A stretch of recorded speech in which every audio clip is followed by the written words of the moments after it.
Hey everyone, today I'm going to show you how to find sides and angles using your calculator with trigonometry. So let's go ahead and get started. This level, all of your trigonometry is called right angle trigonometry. We can actually expand into other things, but for what we're doing today, it's always going to be right angles.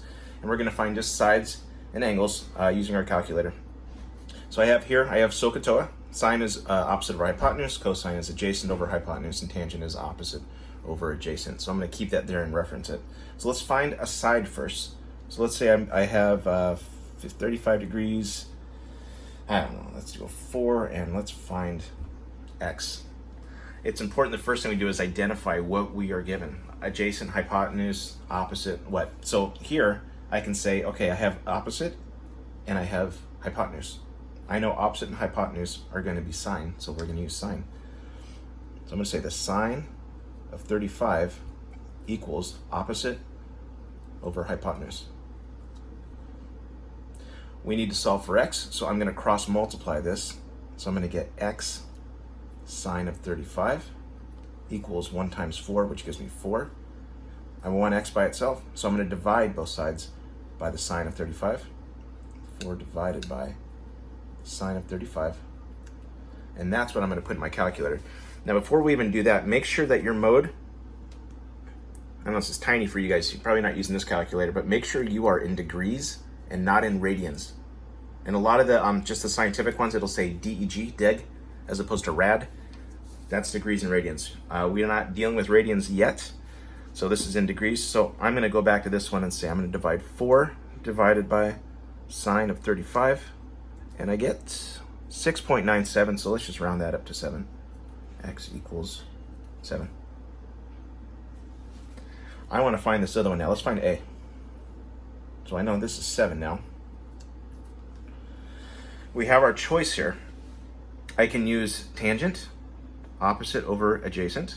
I could use cosine. I can use adjacent over hypotenuse. It doesn't matter which one you use. I'm going to use tangent because I said that one first. Actually, you know what? Let's use cosine. So let's say cosine of 35 equals adjacent over hypotenuse.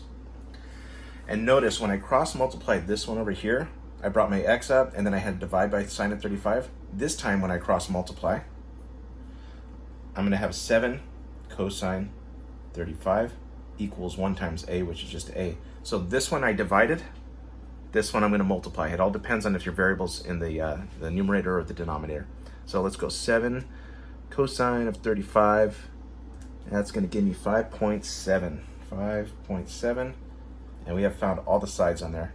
And if we want to finish it, and when I say finish, all sides and angles, 35, 90, remember all three of them add up to 180. I can just do 90 minus 35 and get 55. 55. And now that is an awful 5. But we've completed the triangle now. All 3 sides, all 3 angles. So let's try another one.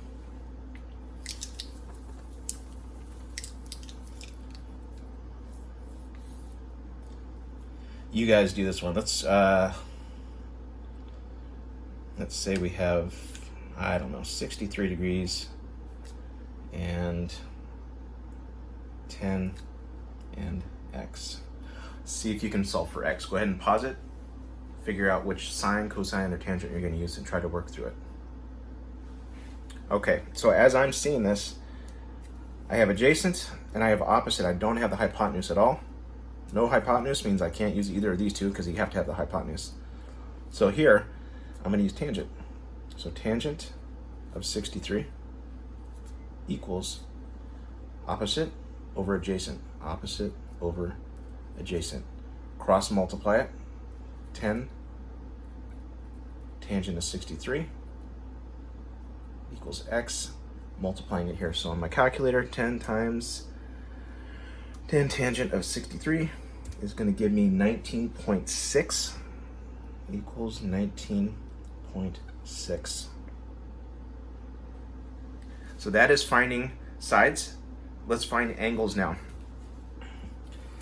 So let's say we're only given 2 sides and no angles. So I want, let's go 12 and 17, and I want to know what theta equals. How do we do that? There are 2 types that we're going to use There is sine and there's something called arc sine. So I'm going to say sine is used for sides. Arc sine, and the arc sine is, I'm going to write it over here.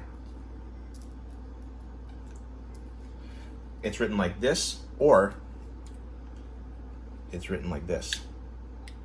And if you look at your calculator, find sine, and then if you hit second or shift or whatever, and you can see it's a different color, it says sine to the -1 power. This is to find angles. If you can keep these things straight, your life in trigonometry is going to be a lot easier. Students get these things mixed up all the time. Just regular sine, cosine, tangent is finding sides. Any of the arc functions are going to be finding angles. So let's go back to our example here. What do we have here? I don't have adjacent. I only have opposite and hypotenuse. Opposite and hypotenuse is going to give me sine.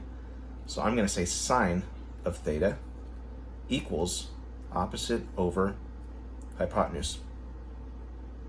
To get theta by itself, we need to use the arc functions here. So I'm going to say arc sine of 12 over 17 is going to give me my theta. And let's do that. So second sine 12 divided by 17, and I get 44.9. So I'm going to round that up to 45 degrees. Okay, let's try one more and we'll call it a day. This is on you guys.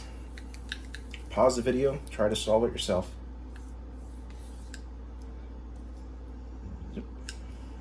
Let's say we're looking for alpha in this case, or the fish thingy, as my students say. Let's say we have, let's stick with 10 again, I like that one. 10, and we'll say this one is 19. Find alpha. Go ahead and pause it and figure out what you need to do. Okay, so I'm looking here, I have adjacent and I have hypotenuse. Adjacent, hypotenuse, that's going to be cosine. So I have cosine of alpha equals 10 adjacent over hypotenuse. Arc cosine of 10 divided by 19 is going to equal fish thing. So let's do second cosine 10 divided by 19, and we get 58.2. So alpha equals 58.2. That's it. Have a great day.